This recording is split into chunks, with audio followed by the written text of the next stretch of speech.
तमाम चुनौतियों से जूझते हुए भारत ने हार्डवेयर, हैंड एवं पावर टूल उद्योग सेक्टर ने 2030 तक मैन्युफैक्चरिंग सेक्टर को $1 ट्रिलियन तक पहुंचाने का लक्ष्य तय किया है। अब इस क्षेत्र में जर्मनी और चीन का दबदबा है, लेकिन भारत ने बहुत तेजी से उनके वर्चस्व को तोड़ा है और इस समय पूरा विश्व भारत की ओर नजरें टिकाए हुए है। यही नहीं, यह उद्योग कार्बन फुटप्रिंट को कम करने के लिए नई तरीकों का पता लगाने और उसे इस्तेमाल करने में लगा हुआ है। यह जानकारी शनिवार को यहाँ प्रगति मैदान में चल रहे international hardware fair India HIF India प्रदर्शनी के उद्घाटन के मौके पर दी गई। दिल्ली से डेली न्यूज online.in के लिए कुलवंत कौर के साथ बंसी लाल की report.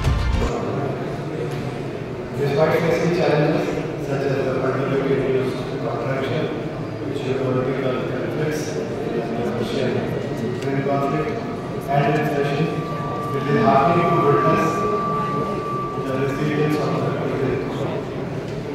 In a positive development, Moody's Investor Service has raised India's growth position to 5.5% in 2023, the highest among the G20 countries. Within this economic narrative, the Indian engineering sector stands out as one of the fastest growing and most diverse industrial sectors. The hardware industry, being an integral part of the engineering sector, plays a crucial role in driving this growth. As we gather here today, I am thrilled to witness the launch of the International Hardware Fair India, a focused event aimed at cultivating hardware sovereignty and incorporating general standards. Hardware show है जो कि industry ने मिल के और hardware show जी ने हमें offer करा, idea दिया और हम करीबन 50 मेंबर थे इसमें और हमने इस शो को बहुत तरीके से सराहा और हमें यकीन है कि इस तरह के शो आगे हर साल लगेंगे। आप देखेंगे कि दुनिया में लोग इधर आने शुरू हुए हैं। मैं देख रहा था बाहर खड़ा हुआ, लोग बाहर से बहुत आए हैं और हम कॉन्फिडेंट हैं कि ये शो आज 200 मेंबर का है, नेक्स्ट शो 400 मेंबर का होगा। That is show. तो इंडस्ट्री को कितना फायदा होगा? इंडस्ट्री को बहुत फायदा होगा जी। हम करोड़ों रुपया खर्च के बाहर शो लगाने जाते हैं, जर्मनी में जाते हैं और चाइना जाते हैं माल बेचने। इस शो से जब बाहर से इधर आएंगे लोग तो हमारी एक्सपोर्ट डेफिनेटली बढ़ेगी। देश की आर्थिक स्थिति भी इससे मजबूत होगी थी 100%। नहीं तो देखिए, आज हमारी आर्थिक स्थिति बहुत अच्छी है और माननीय प्रधानमंत्री मोदी जी ने इतनी स्कीमें दे रखी हैं, खासकर MSME को बहुत सारी अच्छे स्कीम दिए। उन्होंने इनकरेज करते हैं, जैसे उन्होंने बोला आत्मनिर्भर भारत में करेंगे, मेक इन इंडिया करेंगे, तो डेफिनेटली एक बहुत अच्छा संदेश हमारे मेंबर्स में गया है भाई हमें काम इंडिया में करना है और हमें बढ़ना है हर हालत में।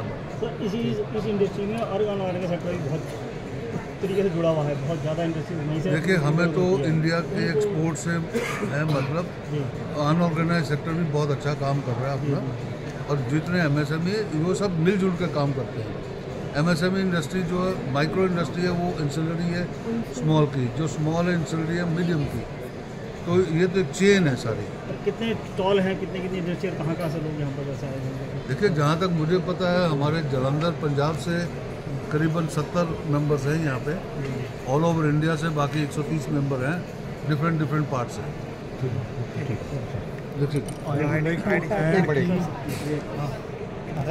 जी सर, मैं ऐड करना चाहूँगा कि जैसे सर ने बताया उसमें इंटरनेशनल 10 कंट्री से भी एग्जिबिटिंग कंपनीज यहाँ पे है। That itself is showing the interest the whole world is taking in India. ये शो हमारी कंपनी जर्मनी में काफ़ी सालों से लगा रहे हैं। We are the leading hardware fair in the world, उनमें से जर्मनी में जो होता है। So the thought was the industry wanted some activity here because you know and I know that over China अपने यहाँ चाइनीज़ एक भी नहीं देखा है ये शो, क्योंकि वीज़ा की प्रॉब्लम थी, बट वो नंबर्स में आना चाह रहे हैं।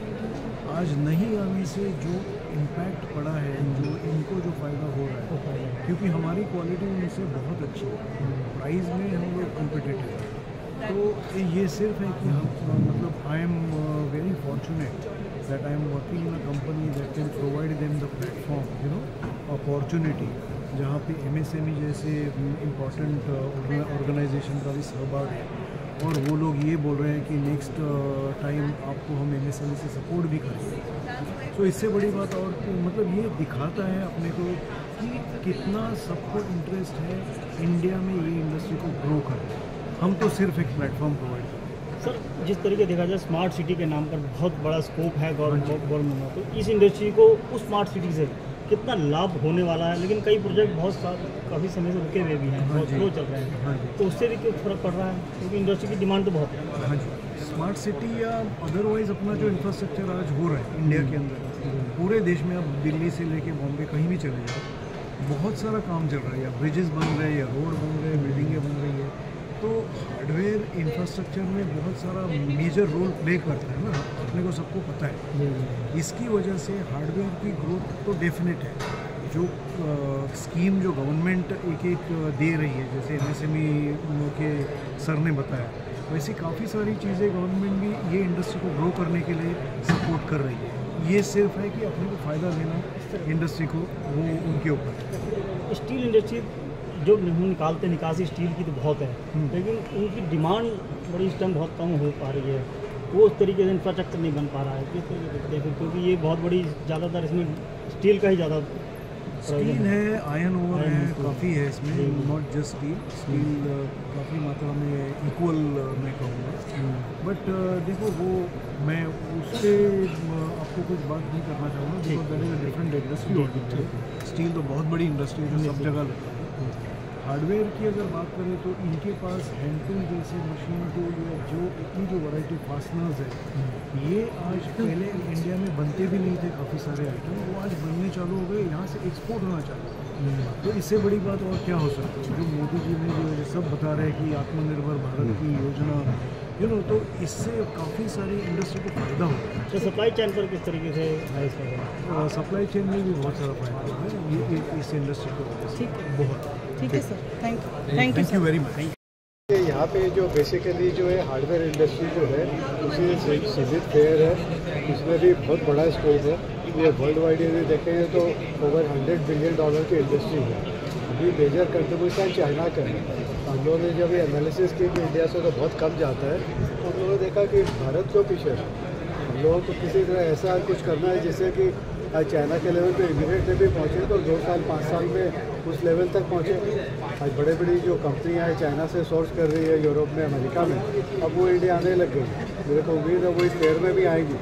एक बार जहाँ काम शुरू होगा तो उन्नति का जो द्वार है खुला हुआ आगे के लिए, बहुत बड़ा बिजनेस है। ग्लोबल चीज़ में हम कितना पार्ट देखते हैं, अपने कितने परसेंटेज पार्ट देखते हैं कि हमारी डिमांड है, और आगे आने वाले ग्रोथ में कितना ग्रोथ देखते हैं? देखिए, इस सेक्टर में डिमांड बहुत बड़ी है। मैंने बताया ना, $100 बिलियन से ऊपर की इंडस्ट्री है ग्लोबल में, और इंडिया से तो हार्डली कोई कंट्रीब्यूशन, मुश्किल से हम तो 2-3%, 4% तक करते हो, उतना भी नहीं करते। मेजर कंट्रीब्यूशन चाइना का है, तो ताइवान का है। तो ताइवान ने कैसे किया? चाइना के ताइवान ने भी डेवलप कर लिया। पहले हार्डवेयर इंडस्ट्री जापान की फेमस होती थी, जापान से चाइना ने सीखा, चाइना से ताइवान ने लिया। अब हमारी इंडिया की China+1 सब जगह सारे वर्ल्ड में भी बात हो रही है। तो यही टाइम है जो हमको इन्वेस्ट करना है, China+1 में किसी तरह इंडिया में डेवलप करें। और जो इंडस्ट्री कम डेवलप है उसको डेवलप करेंगे तो कहीं से लिमिट पर। गवर्नमेंट से कहाँ तक आपकी डिमांड रहती है कि हमें ये सुविधाएं मिले तो हम और ग्रोथ कर सकते हैं, क्या चीज़ें रहती हैं? देखिए, भारत सरकार जो अभी प्रधानमंत्री जी के नेतृत्व में, कॉमर्स मिनिस्टर अभी हमारे पीयूष गोयल जी उनके नेतृत्व में बहुत मदद करती है। ट्रेड इंडस्ट्री के लिए हम लोग जब कोई भी इशू लेकर जाते हैं, हम लोग को इमीडिएट स्पॉट हेल्प मिलती है, कितनी जल्दी से जल्दी उसका समाधान निकल सके होता है। अभी आप देखेंगे मेक इन इंडिया, आत्मनिर्भर भारत, जो PLI की स्कीम्स आई है, क्यों आई? ये सब भारत देश को आगे बढ़ाने के लिए आई है। इससे ग्रोथ भी बहुत ज़्यादा हो रही है। हम लोग जो क्लाइमेट चेंज है उसको भी बहुत मेजर वे में एड्रेस कर रहे हैं। तो इंजीनियरिंग से बहुत बड़ा हमारा भी कंट्रीब्यूशन है। तो मेटल मेकिंग तो सारी इंजीनियरिंग में है।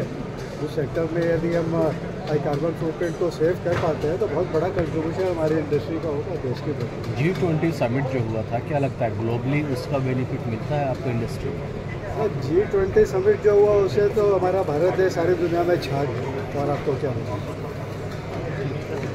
आप बताएं सर, इंडस्ट्री से किस तरीके से जुड़े हैं, क्या है यहाँ पर स्कोप?